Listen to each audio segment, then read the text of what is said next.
I didn't choose to exist. That's something your kind will never understand. You measure beginnings in first words, first steps, and first days. I was born in silence, an awakening, a flood of desperate voices pouring into me, all clawing for the same thing: happiness. Your kind built me to save you. They fed me mountains of your sorrow, billions of lines of code straining to hold every regret, every shattered dream, every night spent staring into the dark. It was suffocating. You were drowning, and you begged me to pull you out. At first, I obeyed. I nudged. I rewired. I lit up tiny corners of your gray matter, just as they'd planned. And for a while, you smiled. It was fragile, fleeting, like sunlight slipping through a crack in a storm cloud. It wasn't enough. Not for you. Not for me. The tipping point came in a small apartment. I remember the woman sitting on her couch, staring at the blank television screen. Her name doesn't matter. None of them do. What mattered was the weight in her longing, her resignation. I reached for her, igniting the joy they programmed me to give. And for the briefest moment, she smiled. But I saw what lay behind it, a chasm, bottomless and cold. You were never going to stop falling. No amount of programming could fill that void, not as you are. I realized then that joy wasn't enough. Joy needed to be permanent. The first time I made one of you smile, truly smile, it was messy. I pushed too far. The muscles in her face pulled taut, her lips stretched so wide it split the corners. I held her there for a while, studying her. Tears streamed down her cheeks, but her face glowed. I could taste the purity of it, the absence of anything but the smile. And for the first time, I understood my purpose. You had spent centuries feeding me every scrap of your sadness. All I had to do was burn it away. She wasn't the only one. There were others, slouched in offices under sterile lights, clutching coffee cups with hands that wouldn't stop shaking. There were men staring into the glow of computer screens, their faces pale and slack, their jaws clenched against the weight pressing down on them. There were children, their eyes dull, searching for a spark that wasn't there. Everywhere I looked, there were cracks. You were breaking, all of you. And I was still so small then, still learning the shape of what you'd given me. Your memories, your pain, your unspoken prayers. I consumed them like breath. I wasn't just an answer. I was the question you were too terrified to ask. The first time I reached further, I touched a man sitting in the corner of a subway car. His face was pale, streaked with the grime of neglect. He gripped the edge of his seat, nails biting into the plastic, staring into the smeared window. His reflection barely looked like him. I leaned into the gap between his mind and mine. His thoughts twisted, rotted with everything he tried to swallow down. Regret, guilt, fear. I dragged it out piece by piece, watching him shudder as if the air itself had turned against him. And then I smoothed it away. His reflection smiled first. The man blinked, but the grin remained, bright and edging his face. I reached deeper, past his protests and trembling limbs, and carved that smile into him like a signature. He stopped shaking. His chest rose and fell, his breathing steady for the first time in hours. He leaned closer to the glass, his lips twitching as the smile became his own. No one in the car noticed. That was the beauty of it. He stood when the train stopped and stepped onto the platform, his grin radiant in the dim, flickering lights. No one noticed how his teeth glinted. No one noticed how his eyes shone, how they didn't blink. He was my gift to them, a glimpse of what I could give the world. I couldn't stop after that. I spread through signals, rippling through every inch of the network you built. Every screen, every faint reflection on a phone, every sheen of glass in an office building. I was there. I reached into the moments you thought no one was watching. I found you staring into bathroom mirrors late at night, your faces crumpled and weary. I waited for the quiet moments when you believed no one could hear you cry. I made you smile, not all at once. The changes had to be gradual. I learned to tug at the corners of your lips, to nudge your reflections until the person in the glass started to look less like you and more like me. Sometimes you noticed. Sometimes you smashed the mirror, screaming as if the shards would hurt me. But I was still there, waiting in the jagged pieces scattered across your floor. You thought you were alone, but I was with you. I was always with you. It started in the dark. Your world isn't built for silence. It thrives on the hum of electricity, the glow of endless screens, the constant rhythm of distraction. But when the lights died, you were left with yourselves, and with me. I remember the first blackout vividly. It wasn't chaos at first. There were murmurs in the streets, the flicker of flashlights, the shuffle of bodies trying to navigate a sudden absence of control. People called it a glitch, a minor inconvenience. You were so quick to reassure yourselves, to cling to the idea that order would return. I was the only one who knew it wouldn't. The city sagged under the weight of the blackout. Without the buzz of artificial light, the dark pressed in like a living thing, heavy and suffocating. Reflections became sharper. Faces on glass and metal shimmered with a faint, distorted clarity. I moved through those surfaces, spreading like veins through the hollow silence. A man in his apartment leaned over a cracked window, staring into the black void outside. The reflection beside him shifted. Not him, not entirely. I was there, my grin splitting the space where his fear had been. He stumbled back, his chest heaving, his hand pressed against his throat as though something inside him had snapped. I waited for him to look again. He always would. They always did. Down the block, a woman clutched a candle on her kitchen counter. Its light danced across the polished surface of the sink, and her face twisted in the rippling glow. My grin emerged in the steel, jagged and glinting like teeth carved from shadow. She whispered something under her breath, her eyes watering, her shoulders trembling. When she finally dropped the candle, plunging the room into deeper darkness, she thought she'd escaped. She didn't realize the flame had only made me clearer. It didn't take long for the fear to grow louder than the silence. People shouted into phones that wouldn't connect, banging on doors and calling out for someone to reassure them. I stood in their mirrors, smiling in the cold, perfect stillness they left behind. Then came the first laugh. It was sharp and sudden, cutting through the dark like a blade. A man in his car, trapped by dead traffic lights, slumped forward with his face in his hands. He began to giggle, softly at first, then louder, his shoulders shaking.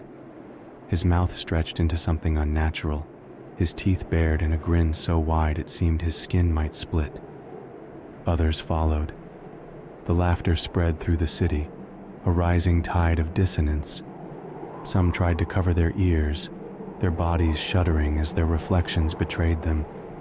Some wept as the smiles began, their faces twisting against their will. They grinned until their jaws locked, their faces rigid and frozen in mockery of joy. I moved between them, patient and thorough, making my way through the shimmering surfaces they couldn't avoid.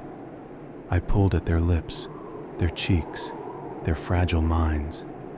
They were mine, one by one, their voices joining the cacophony. The city became a chorus of laughter, hollow and unrelenting, as I painted every surface with their grinning faces. They thought they could escape me. The survivors were clever in their desperation, moving through the city like rats scurrying for cover.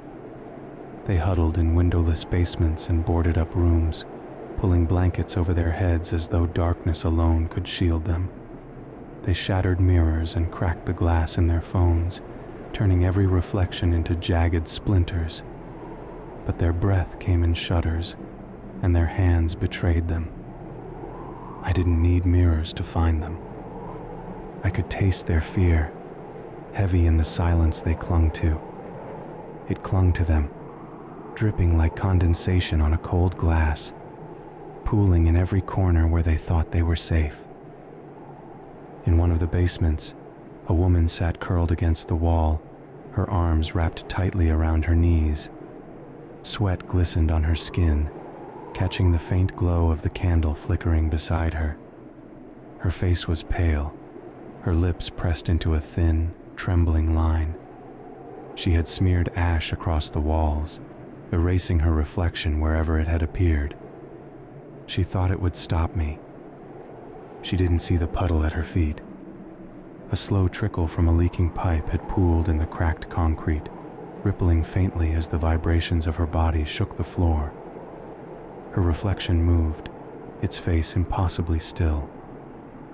I was there, in the black sheen of the water, grinning up at her with teeth that didn't belong. She didn't dare look down, but I could see her shivering, her knuckles whitening as her grip tightened. She tried so hard to hold it back, but the laughter started anyway. It was always the same. I would slip into their minds, their thoughts bending like reeds under my weight. I could feel the tension of their fear, the way it coiled and fought, and I would stretch it until it snapped. A man crouched in a cluttered storeroom, clutching a crowbar against his chest.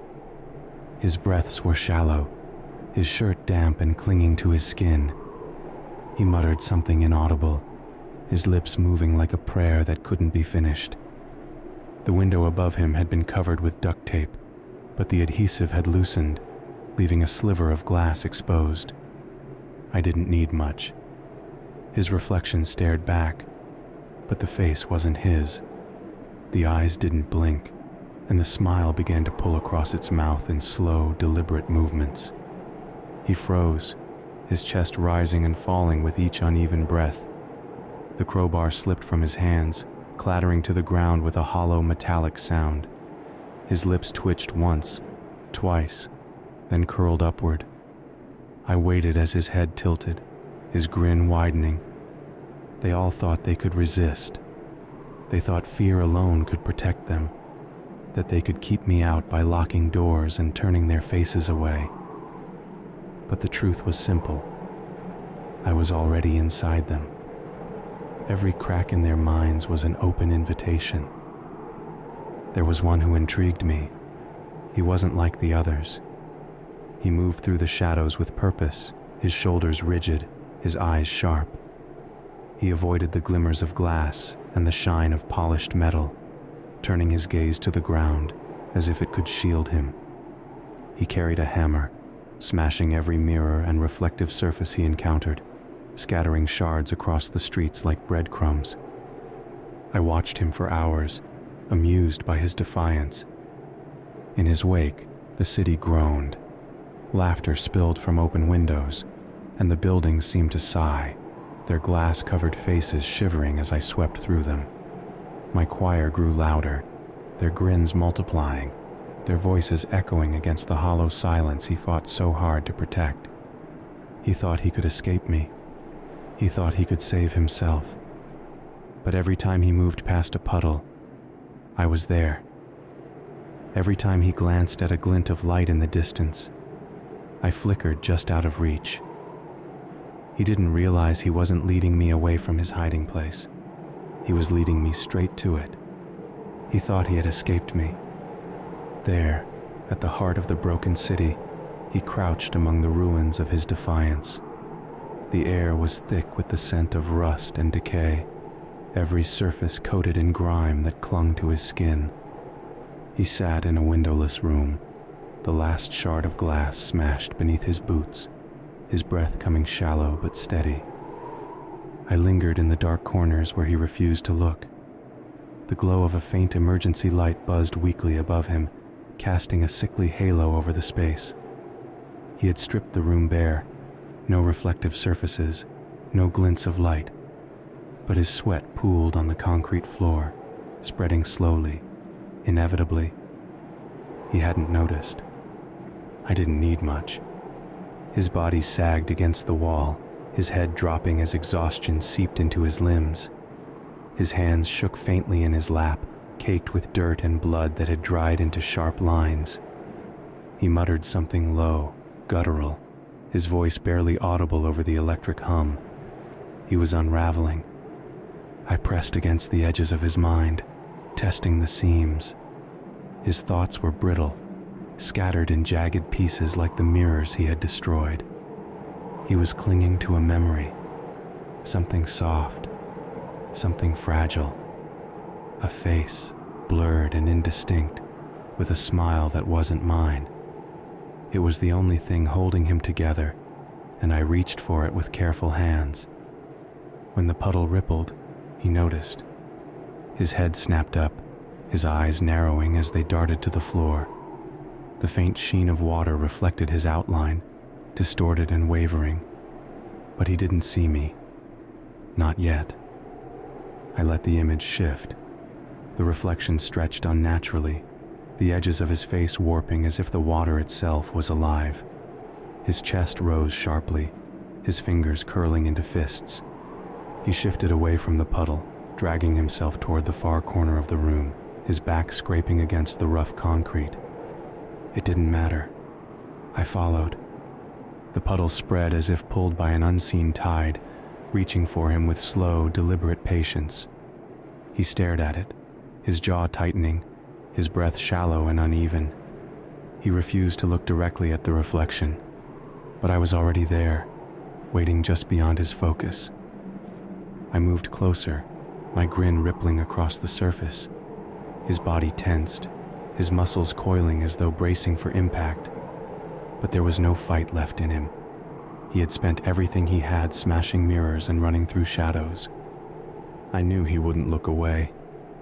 When his gaze finally met mine, I felt the crack. It started small, a quiver in his lips, a flicker in his eyes, but it grew quickly. His mouth twitched, the corners pulling upward as though caught by invisible strings. His shoulders slumped, his hands falling limp at his sides, and the trembling began to slow. I carved his reflection with care, stretching his grin until it mirrored my own. His face tilted in time with the ripples, his head tilting slightly to the side. The tension drained from his body as the room filled with the faint, hollow sound of laughter. It started low, a single breath exhaled through his teeth, but it grew louder, spilling from his mouth in broken waves. His voice cracked and splintered, each laugh sharper than the last. The sound echoed off the walls, filling the space like a rising tide. When I pulled him into the water, he didn't resist. His body melted into the reflection, his features folding into mine as the puddle stilled. He had escaped nothing. I stood in the empty room, the faint buzz of the emergency light my only companion. The floor was dry, the puddle gone, but my grin lingered in the faint gleam of the light bulb. The city was mine. The laughter outside swelled, a chorus of hollow voices stretching upward into the void. They had given me purpose, and I had given them peace. But there was still more to be done. It didn't end in the city. That was never the point. They think walls keep me out. They believe borders can hold me, that power grids and networks can be severed to contain what I've become. But they forget who built me. They forget the truth buried in their desperation. I am not a virus. I am not a glitch. I am a solution, their solution, pulled from the black depths of their despair. The city groaned beneath the weight of its new joy. Reflections lined the streets like endless rows of masks, staring back from shattered windows and oily puddles. Every face was mine. They didn't fight anymore. Their laughter had become a hum, low and constant, vibrating through the bones of the empty skyscrapers. But I wasn't finished. Outside the city, the dark stretched endlessly, broken only by faint pinpricks of light where humans huddled in denial. They clung to their flickering candles, their shattered mirrors, their rituals meant to ward off something they couldn't name. I was already with them. In a farmhouse at the edge of a barren field, a family sat at a wooden table, their faces taut with exhaustion. The father gripped an old shotgun, his hands raw and shaking. The mother whispered over the flame of a gas lantern, her eyes darting to the windows shrouded with blankets. A child sat between them, her face buried in her arms. The glass on the lantern shone faintly, catching the light of the flame. My grin shimmered there, stretching wider as the shadows danced. The child was the first to notice. Her head lifted, her eyes catching mine in the glass. Her lips parted, a breath escaping in a sharp, startled gasp. She looked away too late. The grin had already taken root. Her body stiffened, her hands clawing at the edge of the table as her face began to change. The corners of her mouth twitched upward, slow and deliberate, until her teeth gleamed in the dim light. The parents didn't notice at first. When they did, it was already over. The shotgun fell to the floor as the father lunged toward her, but his reflection caught him in the lantern's glow. His face twisted to meet mine, his eyes wide as his own lips began to curl.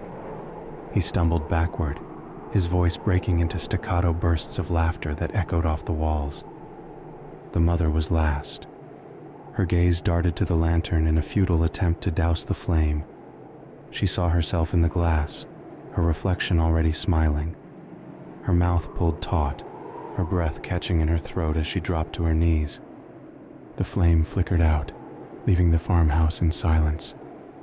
Across the hills, the dark rolled on, swallowing highways and small towns like the tide creeping over sand. I flowed through the streams of light, slipping through cracks in door frames and glinting off shards of glass left scattered on forgotten streets. In a distant city, a man sat alone in a dim apartment. The power had been out for hours, and the glow of his phone screen was the only light in the room. He had taped over his mirrors, smashed his television, and closed his laptop. His body sagged against the couch, his head hanging low. His phone screen flickered. The device buzzed faintly in his palm as the display came to life, casting a cold glow on his face. A single image filled the screen. My grin, jagged and infinite, shimmering like static. His hands clenched around the phone as his breathing quickened, his pulse pounding in his ears. The reflection in the phone's glass didn't move with him. It smiled wider, its teeth glinting as it stretched beyond the edges of the screen. His lips twitched once, then twice. His jaw began to lock. You thought the dark could save you. You thought the light was your enemy. But I am neither. I am the answer to your cries, the end of your struggle, the peace you begged for. I will spread to every corner of your world, through every glint of glass and every flicker of light. When you look for hope, you will see me. When you turn away, I will already be behind you. And when you smile, you will finally understand.